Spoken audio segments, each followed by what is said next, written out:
What's going on, Raider Nation? It's JT coming at you with another episode of the Raider Cast pregame show with my friend NJ Raider Nation. How's it going, NJ? Pretty good. Nice, relaxing bye week. Oh yeah, it was. Yeah, I took a nice break from YouTube. I stayed on Twitter, but took a nice break. I know you went on vacation, so that must have been nice. Yeah. Had to watch the Chiefs game down there, down in Mexico, and it was funny because it had the Mexican broadcast. But it was all good. Wish we came out on top, but it was a good game nonetheless. Yeah, and that's kind of what makes me confident-ish going forward. I see still a lot of negativity in the Raiders fandom right now, but in my opinion, I think that because we played the Chiefs to the point where it was, down to a play, down to a 2-point conversion, whether or not we won or lost, that's pretty good, especially considering where we were at, being 1-3 at that point. Now we're 1-4. Obviously that sucks, but we have an extremely winnable stretch going forward. We face a very winnable team this week against the Texans at home after a bye week. The Raiders do not have a good history after the bye, but this is a brand new team, a brand new coaching staff. So how are you feeling? Like, are you nervous? Are you like, we're winning this game? How are you feeling? Well, I agree. Coming from that Chiefs game, I felt pretty good. I feel like it's, the Raiders showed a lot to be excited for and to looking into the future to feel good about moving forward. I think the biggest problem with that game, because like you said, it came down to pretty much like a one play, one decision. We pretty much had the chance to win the game. But I think the biggest negative to take from that game is we had the Chiefs down, 17-0 at one point. And McDaniels with when we played the Cardinals and blew that game, he said that, the team needs to learn how to finish a game when we're in the winning position. I just think that kind of, reflects a little poorly. I think being up 17-0, I know it's the Chiefs, and I know a lot of people didn't expect that to be the end game anyway. But I just feel that that's probably the biggest takeaway is like, you gotta try to stay on top when you're that far ahead. But other than that, I think there's a lot of good things to take away from that game, and moving forward, Texans this week, very winnable game. I mean, it has to pretty much, we have to win, Yep. So I think there's a lot to be excited about. Yeah. Coming after the Chiefs game, after that Cardinals game, blowing a 20-0 lead. Against the Chiefs, it's a bit more like, yeah, that's going to happen. Like, Mahomes is one of the best QBs, like, not even just right now, but like really like the top 10 all time in terms of coming back and winning. I don't know what his record is, but it's some stupid, like well over like 500. So that just shows that he's able to come back pretty well. And people like to blame the defense, and yes, they need to step up. They need to get more interceptions. It needs to be more than just Max Crosby on the D line. It needs to be more than just Perryman in the middle. It needs to be more than just Nate Hobbs, who we just lost to the IR for 4 weeks in the secondary, making plays. But again, it's the Chiefs that you're gonna give up points. And I know this week they only scored 20 against the Colts, and they scored 20. But you're talking about two teams that have much better defensive pieces overall. Our defense does not have a lot of talent on it, but in my opinion, going forward against these next teams going up, if we play the exact same way that we played against the Chiefs, we win almost all those games, running the ball as well as Jacobs had. The defense played pretty damn well overall, especially with Max Crosby. I think that if we play how we played against the Chiefs throughout the rest of the season, I think we should be fine. Yeah, definitely. Speaking of Jacobs, that was his career game, right? Rushing yards. Yep. Right after his other career game. Yeah, which is crazy. He just can't stop beating his own records. Yeah. But I'm looking at the rushing right now. The biggest thing to me is Josh Jacobs has 91 attempts. The second most attempts at rushing is Derek Carr. And It's I like that crazy. a lot. I like that a lot because going into this year with all the running backs in preseason that we had like Hmm. 5 or 6, right? At one point, Yep. that scared me a little because I don't know. I don't even like when teams have two running backs like Nick Chubb and Kareem Hunt. Kareem Hunt at the Browns. I don't even like when teams do that. And we had Kenyon Drake last year and Josh Jacobs, and Hmm. it wasn't that split. It was a little more skewed, but still, just with the way we filled up our running back room in the preseason, it scared me a little bit because I think there should be one core guy and just really feed him, especially Jacobs. He's talked about it. He's been on Hmm. record saying the more he gets the ball, the more he gets fired up, and the better Yeah. he gets. 91 attempts, and then Carr's obviously the quarterback. Second running back, Brandon Bolden, only has 7 attempts, and I think that's the way to go. And Yeah. we're five games in. I think that's part of Jacob's success, and I think that's let's keep doing that. Yeah. Just keep giving whoever has the hot hand, keep giving them the ball. Yeah, Definitely don't like take the ball away from Jacobs at this point. I agree with you. He's the type of running back that is a bell cow back. He can take all those carries, he can take all those touches, and still produce. Last year he had a down year despite still having above 1,000 scrimmage yards. He didn't have the rushing yards, but he had the pass catching ability. So he's more diverse than he was when he came into the league. He was not a good pass catcher at all, but now he's way more dynamic in terms of pass game. He's an excellent runner. He's back to his rookie year form, which was a Pro Bowl running back. And going forward, I definitely think that if we want to preserve him, because he has injury problems, not super serious, but he's had injury things in the past. If we're up, start giving the ball to Zamir White. I want to see him get more touches. If we do get away from Jacobs, like just to rest him or like just for like a couple of plays here and there, give it to Zamir. I don't want to see Brandon Bolden getting the ball unless it's a catch. Even then, I I don't really want to see Brandon Bolden get the ball. I'd rather see get a rookie the ball. yeah. I mean, feeding Zamir White, if we didn't have Jacobs, it'd be a great idea.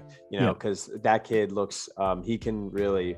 I think he could be pretty good in his own right as well.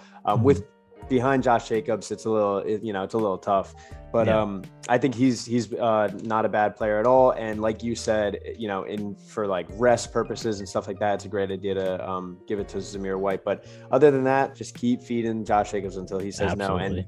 the kid's not going to say no. So Exactly. Um, Yeah, and then the other part of our offense has basically been with Waller and Renfro being in and out of playing, having up and down games overall, has been Adams to Carr, or I should say Carr to Adams is the other way around, I should say. And honestly, just having them connect with each other with the running game, how good it's been. That's all our offense needs to be. Give Matt Collins the ball sometimes, maybe give it to Moreau if Waller's out, give it to Renfro if he's in, but give it to Adams. 100%. I think during the Chiefs game, the craziest stat line. I mean, 3 catches for 124 yards and 2 touchdowns. It's like honestly like lost for words because everyone talked about coming out of the whole college reunion thing. I was hyping up that. I was so excited about all that, but like you don't know, and it seems like something's there. And the craziest thing is I think there's still so much more that's maybe not left on the table, but like I think there could be more with the two of them, which a couple like throws that could be a little better here and there, or like a couple missed like it seems like they're on different pages in terms of like the actual route. So it's going to be crazy come like I'm hoping towards the end of the season, maybe pushing into playoffs. I think when they're in like good form, it's I think there's even more to see than what we've seen already, and what we've seen already is really impressive. Yeah, absolutely. And then like just going off of that, talking about the Josh Jacobs, talking about Devontae Adams, the Texans defense is bad against both the pass and the run. They're a little bit better against the pass, but against the run, they're 30th in rush defense. They allow 164.8 yards per game. Pass defense, they allow 249 yards per game. So, like I said, if we just play the exact same ball on offense that we did against the Chiefs, we should decimate the Texans. And even on the offensive side, they're bad in passing and they're decent at rushing. The only real like big threat that I'm worried about is Damian Pierce, but the Raiders are top 5 in rush defense right now. They haven't allowed a 100-yard rusher all season, and they barely allowed like over 100 yards a game, and they allow only 4 carries. So I think in terms of like how we match up, I think again we match up perfectly. We should dominate. So I got a question for you. Projection, I guess. Who do you think gets more yards, Josh Jacobs or Devontae Adams? Jacobs. Okay. I think he's going to get another 120 plus yard game, probably closer to 150 for sure. It's so crazy because Adams, like, it's not hard to imagine him getting close to 150. Because I mean he's had the past 2 games he's had over 100 yards. The first game he had 140 yards, so it's not. He's definitely going to get 100 yards against the Texans. And with that, doubt. And with that Texans defense, I mean. Yeah. So I just think it's interesting because they don't have a good run defense, they don't have a good pass defense, so that's why I wanted to ask you. And you said Josh Jacobs pretty quick, so I think that'll be an interesting thing to see who ends up with more yards that game. I mean, it's crazy too. Like Matt Collins could have a 100+ yard game, True. I mean, yeah, he had one against the Titans for no reason. I know, but and how are you feeling on Darren Waller? Because how are you feeling? Yeah. Disappointed. Obviously, you can't help injuries. Injuries are going to happen, but when he's in, he's been disappointing. So I talked about it in a video I posted. I think, well, when I post this, it'll be Thursday. But I said that, yes, injuries happen. They suck. And I'm not going to blame Darren Waller for being injured. Like, you can't, that's not fair to him. But it is fair to say when he's been in, he hasn't done enough. That, he hasn't been the guy that we needed him to be, the elite tight end. And I know we have Devontae and we know have Josh Jacobs like having career years or having really good seasons, but when we called on him against the Titans, he did not, I guess, answer the call. He didn't pick up. He dropped passes. He caused interceptions. Even against the Chargers, 2 of the passes that were intercepted were to him. So I don't know. He's been disappointing. Yeah, I mean, I would agree. Disappointing. I've seen a couple people saying to like trade him. I don't think that's necessary at all. I think he's still a really good piece of the puzzle. I wouldn't want the Raiders to trade him, even if we got good value for him. I hope like he doesn't have personal stuff going on. Like I feel bad for these guys when like personal stuff affects their game. But those drop passes are just so unlike him, and it's like you said, it really is just disappointing. But hopefully he snaps out of it. He's got a long season ahead of him. It'd be nice this week. Or I'm sorry. How long is he expected to be out with the hamstring? I mean, Keenan Allen's been out 5 weeks with a hamstring injury, so yeah, it's either he's back next week or he's going to be out for a good chunk of time again. Yeah. Which is disappointing considering we paid him, but not much you can do with injuries. But yeah. Looking forward, this is a must-win game. If we don't win this game, I legitimately lose hope for the season because you can't go 1-6. You absolutely cannot go 1-6. The show we'll go maximum. If we lose this game and we go 1-6, we'll probably end up being like 8-9, 7-10, 9-8. But that won't be enough for playoffs. So if we lose this game, I'm done being hyped for this team. I'm done, expecting anything. I'm just gonna be, rooting for players to make Pro Bowls and have good years and stuff like that. And this game is the definition of must win. We must dominate this team. Otherwise, I'm going to be nervous for us this season. If we don't dominate, I'm nervous. If we don't win, I'm done. If we win, great. But again, I want domination. We should dominate them in all facets of the ball, all sides of the ball. Yeah. 100%. And I think that's, for most people, I think most Raider fans feel the same way. If we don't win this game, I think everybody's going to be losing hope. Definitely playoff hope, but just everything. Coaching is going to be disappointing. I don't, going into next year, I don't know. I mean, it's so early. You hate to say that, but yeah, this is definitely a must win game. It's I mean, the Chiefs was not must win. The other, there's a few games we had earlier that were must win, and against the Cardinals was like such a weird loss that we should. I mean, we should really be 2-3 right now, but Yeah, it is what it is. I we're mean, we're putting up we're putting up a lot of points each game. Like we're not playing that bad. We've had, I mean, Chargers we could have won, Cardinals we should have won, Titans we could have won. Yeah, like all of them. I mean, Chiefs just happened. We could have won that game. So it's not like we're getting beat badly. We're putting up points. We're throwing the ball well, running the ball well. Like we're doing everything pretty well. We just gotta finish. And I do think that is I think that the biggest thing that's kind of a reflection on play calling. I think that is more on the coaching side of things. The actual like finishing part of the game.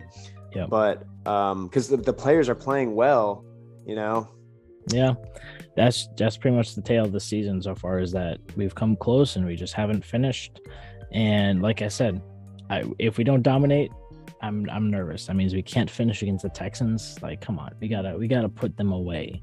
Like, we gotta put them away. We gotta bury them 6 feet under. They have the worst record in the league, right? Or do we? They do not. The Carolina Panthers do. We have the second worst because they have the tie. So realistically, yes, they only have 1 win, three losses, 1 tie. So it's pretty bad. Yeah, we need it. I mean, yeah. Basically, to sum it up, everyone, we need to win this game. It's simple. Yeah, it's simple. It's simple as that. Hope for a good game from Max. Hope for a good game from Jacobs. Hope for a good game from Adams. Just a good game from everyone. Let's dominate the Texans. If you agree that we should dominate the Texans, leave a like. If you agree that we should win this game, leave a like. Comment down below what you guys think, what your predictions are. What's your final score prediction before we end the show? Probably 35 to give them 14. I'm going to say we dominate and go 45 to... Oh, my God. 45 to, let's do 20. 45-17. 45-17. That's what I'm going to say. All right. And anyway, guys, subscribe to NJ Raider Nation. Follow us on Twitter, Condor Season, and then follow him on Twitter at NJ Raider Nation 0. And I hope you all have a great day, and peace out, Raider Nation.